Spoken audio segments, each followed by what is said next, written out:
50-60 سال مہاجرین یہاں پہ رہے ہیں. 70 کی دہائی میں آنے شروع ہوئے, 80 کی دہائی, 90 کی دہائی, 2000 کی اوائل کی دہائی, پھر دوسری دہائی, اور اب تیسری جو ہے وہ آدھی گزر گئی ہے. آج ان کی اپنی حکومت ہے, ان کی وجہ ہجرت جو ہے وہ ختم ہو چکی ہوئی ہے. وہاں پہ نہ سوویت یونین ہے یا نہ نیٹو ہے, ان کی اپنی پختونوں کی حکومت ہے وہاں پہ. تو ہمارا ان کو واپس بھیجنا, گھر بھیجنا جو ہے وہ بالکل بنتا ہے, بالکل 100% بنتا ہے کہ مہمان جو ہے وہ 65 سال کی مہمانداری جو ہے وہ کافی نہیں ہے, یا 55 سال کی. اور جب ان کے گھر میں امن ہو گیا ہے, ان کی اپنی حکومت آ گئی ہے, دے مسٹ گو بیک. اس میں کیا اختلاف ہے؟ اس میں کوئی اختلاف نہیں ہے. اس کے جناب اس کی بات, دوسری بات انہوں نے کہی تجارت کی, بالکل ٹھیک ہے, اور یہ آلریڈی ہو رہا ہے کہ نارکوٹکس, اسلحہ, یہ ساری چیزیں, باقی ساری جو ہے جو ہمارا ایگریمنٹ ہے ٹرانزٹ ٹریڈ کا, وہ سارے کا سارا اس میں سب کچھ آ رہا ہے. بلکہ یہاں تک کہ ہمارے یہاں پہ جو سامان ہے پہلے وہاں پہ جاتا ہے, پھر واپس یہاں پہ آ جاتا ہے,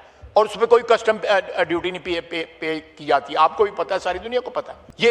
یہ بھی پوائنٹ جو ہے میرا خیال ہے, میں گستاخی کر رہا ہوں کہ یہ وہ جو ہے غلط بیانی تھی یا مس انفارمیشن تھی ان کی.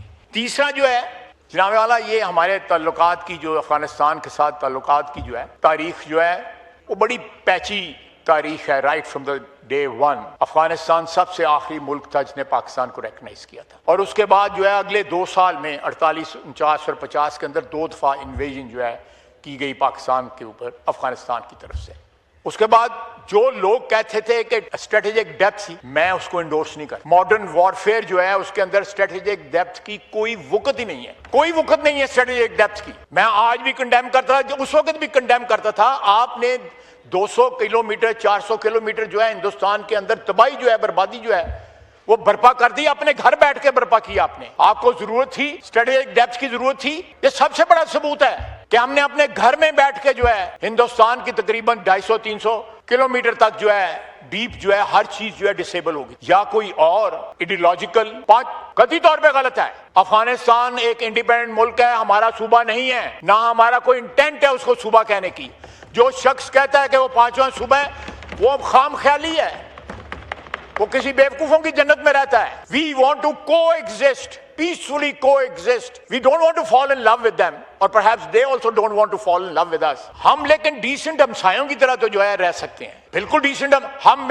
میں نے کل بھی کہا تھا جناب اسپیکر, آج پھر کہوں گا, محمود خان کی گواہی ڈال, میں نے 4 دفعہ ان سے انٹریکٹ کیا ہے اوور لاسٹ 2 ایئرز. میرے علاوہ جو ہے اور بھی وزراء نے بھی انٹریکٹ کیا ہے, تیسرے یا چوتھے یا 5ویں ملکوں نے بھی انٹریکٹ کیا ہے کہ امن کے ساتھ کو ایگزسٹ کرو. لیکن جب وہ دہشت گردی ہمارے اوپر امپوز کرتے ہیں, اور میں نے آپ کو 3200 شہداء کی لسٹ پرووائڈ کی ہے جو ڈفرنٹ صوبوں سے جن کا تعلق ہے. ہماری اب خون جو ہے, ہم یہ اس خون کا کس کو حساب دیں ہم, سوائے اس کے کہ ہم ریئیکٹ کریں, ریلیٹ کریں, اپنی زمین کی حفاظت کریں, اپنے سوئل کی حفاظت کریں, اپنی مٹی کی حفاظت کریں, جس کے لیے انہوں نے خون دیا ہے, جو میں نے یہ 3200 کی لسٹ دی ہے آپ کو. اور سارے صوبوں کا خون شامل ہے, کسی ایک صوبے کا خون شامل نہیں ہے. محمود خان نے جو تقریر کی ہے ابھی, میری تو یہ صرف اس کے اوپر جو انہوں نے 4 ضلعوں کی فوج کا کہا تھا, اس کے اوپر میری کانسنٹریٹڈ تھی, ساری کانسنٹریشن اس کے اوپر تھی. باقی جو اصولوں کی بات ہے, جو آئین کی بات ہے, یا کوئی اور بات ہے, اس میں کسی کو اختلاف نہیں ہو سکتا. جناب اسپیکر, یہ کم از کم یہ میں نے جو پہلے بھی تقریر میں کہا ہے, پھر ریپیٹ کیا, اس ایک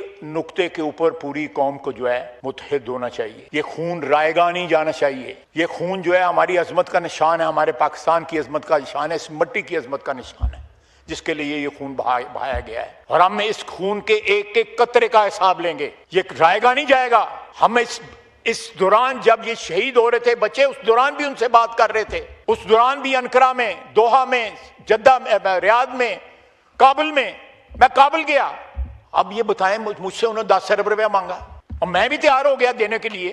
میں نے پوچھا کہ ان کو جا کے اگر آپ نے ویسٹ میں جا کے بسانا ہے تو کیا گارنٹی ہے وہاں سے واپس نہیں آ جائیں گے؟ گارنٹی کوئی نہیں تھی. خالی کھلی تو پیسے نہیں ہم پکڑا سکتے. اگر کوئی ایفرٹ, سنسیئر ایفرٹ اس کے لیے کرنا چاہتے ہیں جس کا کوئی نتیجہ نکلے, تو پاکستان ول اسٹل کنٹریبیوٹ. اگر امن کے ساتھ رہنے کے لیے ہمیں کوئی پرائس اس کی ادا کرنی پڑتی ہے تو ہم اس کو قیمت ادا کرنے کی بالکل ہم تیار ہیں, مالی قیمت ادا کرنے کی تیار ہیں. لیکن اگر خون کی قیمت وہ مانگتے ہیں تو ہم خون کا حساب خون سے لیں گے. وما علینا الا البلاغ.